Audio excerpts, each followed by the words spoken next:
Okay guys, तो last class में हम लोगों ने गेट 2017 का क्वेश्चन सॉल्व किया था जो कि पुराने कॉन्सेप्ट पे बेस्ड था। अब हम लोग एक और क्वेश्चन सॉल्व करते हैं जो कि प्रीवियस कॉन्सेप्ट पे ही डिपेंडेंट है। वो है टिफर 2014 का क्वेश्चन। क्वेश्चन में क्या बोला गया था? Consider the CO molecule as a system of 2 point particles which has both translation and rotational degree of freedom. Using classical statics mechanics, the molar specific heat Cv of CO gas in the given terms of the Boltzmann constant Kb by. तो question में बोला गया था CO molecule है और एक system CO molecule gas से field है। तो बोला गया था कि आपको फाइंड आउट करनी है मोलर स्पेसिफिक हीट Cv की value in terms of Kb, ठीक है। और उन्होंने ये भी बोला है कि जो मोशन जो अलाउड किया गया उन्होंने बोला है कि ट्रांसलेशन एंड रोटेशनल जो डिग्री ऑफ फ्रीडम है उनकी वजह से।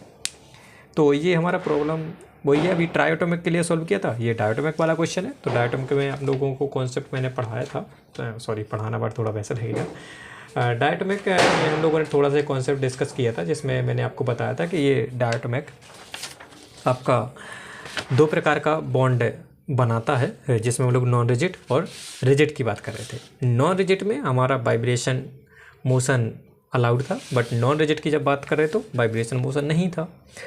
तो अगर मैं यहाँ पर थोड़ा सा ऐसे बात करूँ कि डिग्री ऑफ फ्रीडम की, तो आप देख पा रहे हो कि इस डायोटोमिक के लिए जो डिग्री ऑफ फ्रीडम है ड्यू टू ट्रांसलेशन, तो ये ट्रांसलेट कर सकता है एक्स वाई जेड तीनों डायरेक्शन में। तो इस वजह से यहाँ पर जो डिग्री ऑफ फ्रीडम है ट्रांसलेशन मोशन की वजह से वो कितनी 3 है, और 2 आपकी है रोटेशन की वजह से। ये आपका परपेंडिकुलर एक्सिस क्या अबाउट इसको रोटेट कर सकते हैं हम लोग। जब हम लोगों ने यहाँ पे देखा था कि अब हम लोग अगर बात करें उसके अलोंग द एक्सिस, इसके वाई के एक्सिस में हमने बात की थी, तो वहाँ पे डिग्री ऑफ फ्रीडम कितना रखा गया था? 0 रखा गया था। यहाँ पे भी आप देख सकते हो, ठीक है।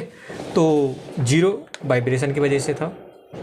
क्वेश्चन में सिर्फ बोला गया था ट्रांसलेशन और रोटेशन की वजह से, तो क्वेश्चन ईजी है। अब जब हम लोग बात करते हैं Cb की वैल्यू या फिर इंटरनल एनर्जी की, तो हमारे दिमाग में सिर्फ एक ही थ्योरम आती है या फिर एक ही कॉन्सेप्ट आता है, वो है हमारा इक्विपार्टीशन थ्योरम।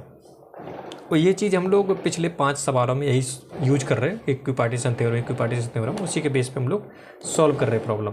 तो फिर से एक और प्रॉब्लम इसी पे बेस हम लोग सॉल्व कर लेते हैं।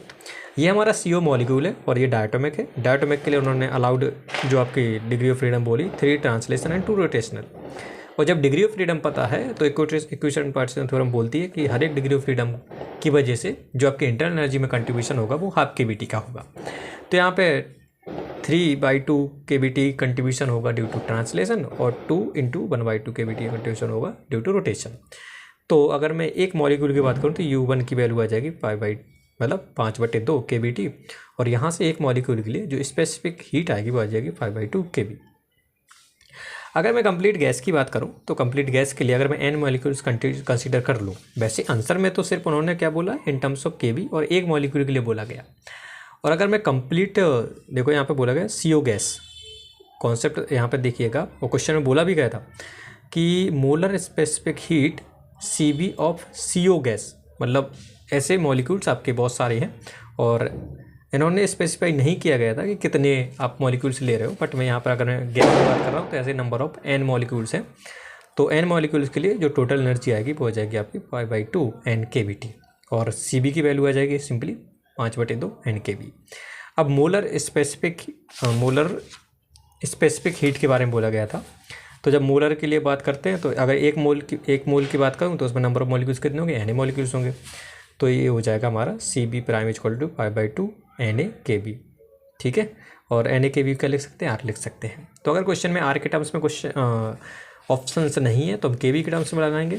बट उन्होंने n मॉलिक्यूल्स के बारे में नहीं बोला गया था, इसलिए हम लोग सिंगल मॉलिक्यूल के लिए जो अप्रोप्रिएट आंसर होगा वो 5/2 KB होगा। वरना होना तो चाहिए 5/2 n KB, क्योंकि गैस के बारे में पूछा गया था। हो सकता है थोड़ा सा मिसप्रिंट हो, बट अगर नहीं है तो ऐसा जो अप्रोप्रिएट आंसर होगा वही हम लोग लगाएंगे। तो बोला भी गया था मोलर के लिए, आप समझ सकते हो कि जब क्वांटिटी नहीं गिवन है तो हम लोग जो लगभग आंसर होगा उसी पे मार्क करेंगे। तो ये तो क्वेश्चन हो गए बेस्ड ऑन Cb, ठीक है। तो ये 2014 का हमारा क्वेश्चन था। नेक्स्ट वीडियो में लोग एक और क्वेश्चन की बात करेंगे, देन इसके बाद नेक्स्ट कॉन्सेप्ट के बारे में सोचेंगे। तब तक के लिए बाय एंड टेक केयर।